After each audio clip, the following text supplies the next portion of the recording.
রাসূল বলেছেন মুমিনদের জন্য এই দুনিয়া হলো একটা জেলখানা।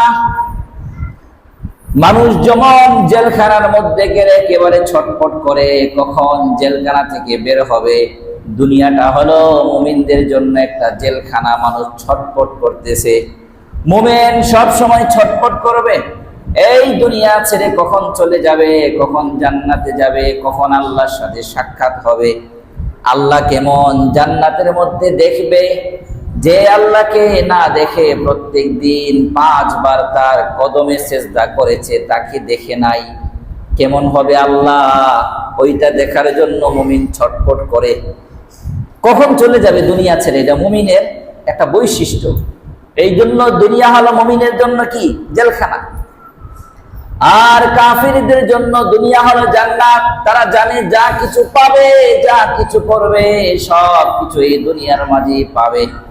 ফিফা ওয়ার্ল্ড কাপ, বিশ্বকাপ, কত নাজ নিয়ামত, দেখতে ভালোই লাগে, লাগে না?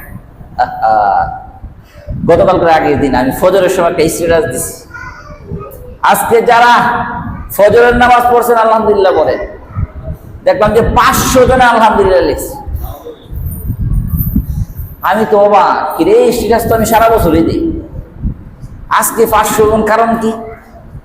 ফজরের পরে ওই যে 4টার সময় নামাজ হয়, 4:30টার সময় দিয়ে দেখছি যে আর্জেন্টিনার মনে খেলা না, ব্রাজিলের খেলা, অনেক মানুষ জিতছে, অনেক সেলিব্রেশন করতেছে, অথচ সারা বছর একবার এই সময় ঘুমতে ওঠে না।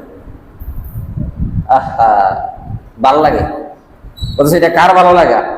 শয়তানের। মানুষ বুঝতে যায় না। এই জন্য কাফেরদের যা কিছু আছে সব কিছু দুনিয়াতে, আর মুমিনের যা কিছু আছে সব কিছু জান্নাতে। মুমিন কখনো বুঝতে চায় না।